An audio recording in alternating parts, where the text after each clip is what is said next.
C'est une question de ta fidèle abonnée. Elle s'appelle Victoria Reynolds. Sam, peux-tu demander à Ali de faire une vidéo sur Big Ramy? Je pense sincèrement qu'il peut apporter du nouveau dans ce sport. Il a une taille fine, il devrait gagner prochainement l'Olympia. Et je pense qu'il pourrait avoir une bonne cote auprès des femmes en général.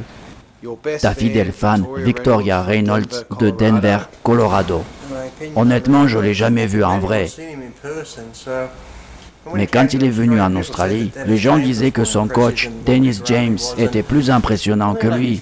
D'après ce que j'ai vu, son bas du corps prédomine sur son haut. Et je trouve pas que son tour de taille est particulièrement fin. C'est sans doute grâce à l'effet de ses gros quadriceps. Et comme je l'ai dit, le haut est en retard par rapport au bas du corps. Pour ces raisons-là, je ne le vois pas gagner Mister Olympia. Ou peut-être tu veux le classer parmi les monstres de masse. Tu sais, comme Nasser El Sobnati. Après oui, il a un bon physique avec une grosse densité musculaire. Mais si on cherche à savoir s'il est le plus monstrueux des monstres de masse, je pense que Paul Dillett était plus impressionnant que lui dans cette catégorie. Ou Victor Richard, un gars immense et très intimidant que j'ai pu voir en vrai. Et comme je l'ai dit, Big Ramy a des jambes impressionnantes, mais de là à dire qu'il a le meilleur physique, c'est exagéré. Après, j'essaie d'être au maximum objectif.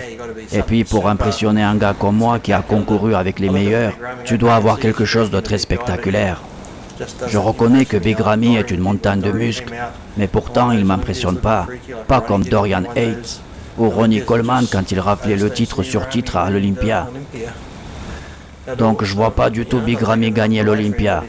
Cela n'enlève rien au fait que c'est un excellent bodybuilder, mais pour moi il a beaucoup de travail à faire. Et cela nous amène à une autre question. Celle de Blaze Dark. J'imagine que c'est pas son vrai nom. Salut Sam, comment vas-tu? Peux-tu tout d'abord saluer Lee de ma part? Salut. Salut Blaze Dark. Et lui demander comment voit-il l'évolution du bodybuilding, quel progrès nous attend dans 10 ou 15 ans. Merci les gars, je vous adore. Sean de Newcastle. Il est de Newcastle en Australie? Non, il est britannique. C'est sûr, si ça continue comme c'est parti, ce sera de la merde. Parce que, comme je l'ai déjà dit, certes, les mecs, ils s'entraînent dur. Il y en a qui sont super balèzes, ok. Mais comme je l'ai déjà dit, si tu regardes les gars d'aujourd'hui et que tu les compares aux anciens Olympiens comme Flex Wheeler, Kevin Levroni, Paul Dillett, Milos Sarcev, Nasser, moi ou Mike François, on était plus symétrique, on avait plus de définition musculaire. Et pour moi, les compètes d'avant étaient meilleures qu'aujourd'hui. Je suis d'accord qu'en ce moment, on a de super gars, mais ils sont hors normes, avec des ventres de plus en plus gros. Si ça continue comme ça, comment voulez-vous que ça se termine? C'est pour ça que maintenant, la plupart des gars préfèrent mettre un short et participer à un mince physique. Beaucoup de jeunes préfèrent maintenant ça plutôt qu'une musculature classique d'un bodybuilder. Ils visent tous un physique pas trop musclé ni trop fin, un peu comme Frank Zane. Vu la façon dont ça évolue, on ne peut même pas parler de progrès, parce qu'il n'y en a pas. Pour moi, ça va plutôt dans le sens opposé. Tu sais, Bob Chick et tous les autres connards peuvent dire ce qu'ils veulent si ça leur chante. Mais ça, c'est parce qu'ils sont payés pour dire ça. Quant à moi, je peux pas me taire, parce que le bodybuilding ne va pas très bien. Et comme l'a dit Arnold, on devrait cesser de promouvoir des physiques comme ça, et changer les critères de jugement.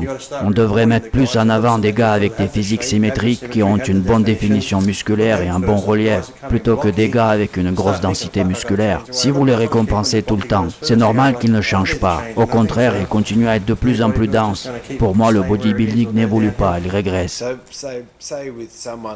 Donc, si on revient à l'exemple de Big Ramy, qu'est-ce que tu lui conseillerais?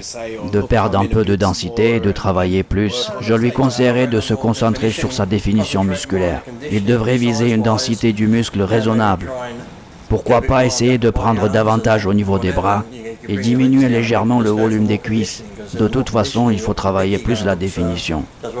Parce que quand tu as plus de relief, tu affiches un physique spectaculaire.